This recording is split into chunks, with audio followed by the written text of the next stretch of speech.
তিতুমীর কলেজকে বিশ্ববিদ্যালয় করার দাবিতে টানা পঞ্চম দিনের মতো আন্দোলনে শিক্ষার্থীরা। মহাখালী গুলশান সড়ক অবরোধ করায় বেড়েছে চরম জনভোগান্তি।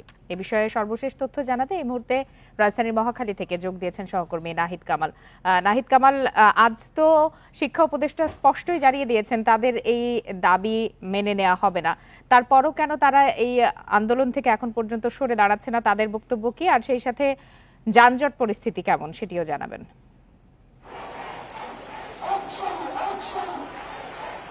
যে শিক্ষা উপদেষ্টা যখন তার বক্তব্য জানিয়ে দিয়েছেন, তারপরে কিন্তু আসলে শিক্ষার্থীরা আরও ফেলে ফুঁপে উঠেছে এবং তারা কিন্তু সড়কে আজকে কয়েক দফা সড়ক অবরোধ করে বিক্ষোভ করেছেন এবং আমরা দেখেছি সকাল থেকে তারা তিতুমীর কলেজের সামনে এবং মহাখালী গুলশান এলাকায় তারা আন্দোলন বিক্ষোভ মিছিল করেছে।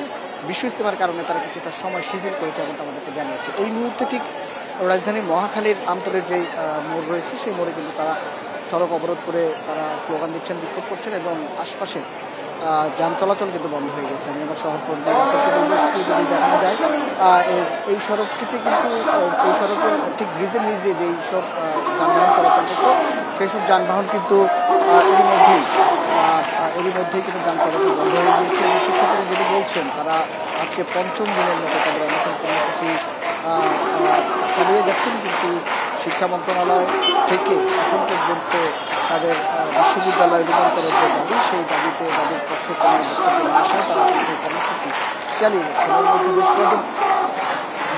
বেশ কয়েকজন কিন্তু এর মধ্যে আহতের খবর আছে। বেশ কয়েকজন কিন্তু অনশনে যারা বসেছিলেন তাদের মধ্যে অনেকেই বেশ কয়েকজনকে হাসপাতালে নিয়ে যাওয়া হয়েছে এবং তারা কিন্তু বলছেন শিক্ষার্থীদের এমন পরিস্থিতিতে শিক্ষা উপদেষ্টা কিংবা শিক্ষা মন্ত্রণালয় বা সংশ্লিষ্ট কারো শিক্ষার্থীদের এখানে এসে কথা না বলাটাকে তারা কোনোভাবেই মেনে নিতে পারছেন না। তারা দাবি জানাচ্ছেন অবিলম্বে তাদের যে দাবি সেটি মেনে নিতে হবে। অপরপক্ষে যদি দেখা যাচ্ছে আসলে তাদের এই আন্দোলনের ফলে গত কয়েকদিন ধরেই সড়কে তীব্র যানজট এবং ভোগান্তি কিন্তু তৈরি হয়েছে এবং সাধারণ মানুষ অনেকে কিন্তু তীব্র ক্ষোভ জানিয়েছে এবং প্রতিক্রিয়া জানিয়েছে যে দুদিন পরপরই সড়কে তাদের দাবি দাওয়া নিয়ে বিভিন্ন সংগঠন বিভিন্ন মেধাবে যে আন্দোলন করছে, এতে কিন্তু জনভোগান্তির চরমে পৌঁছেছে এবং অনেকে আমরা সোশ্যাল মিডিয়াতে দেখেছি কেউ প্রতিহতের ঘোষণাও কিন্তু দিয়েছে। এই সার্বিক বিষয় বিবেচনা নিয়ে আইনশৃঙ্খলা বাহিনীও কিন্তু সতর্ক অবস্থানে আছে, যাতে করে শিক্ষার্থীদের সাথে এমন কোনো অপ্রীতিকর পরিস্থিতি তৈরি না হয় সেই সব বিষয় মাথায় নিয়ে আইনশৃঙ্খলা বাহিনীর সদস্যরাও মোতায়েন আছে এবং ধাপে ধাপে বিভিন্ন জায়গায় তারা ব্যারিকেড তৈরি করছে। এবং শিক্ষার্থীরা আজকে এখন মহাখালীর ঠিক আমতলী মোড়ে যে অবস্থান কর্মসূচি পালন করছেন, তারা যেটি বলছেন হয়তো কিছু সময় পর্যন্ত তাদের এই অবস্থান কর্মসূচি চলবে এবং এরপরে হয়তো তাদের পরবর্তী কর্মসূচি কী হবে সেখান থেকে তারা জানাবেন।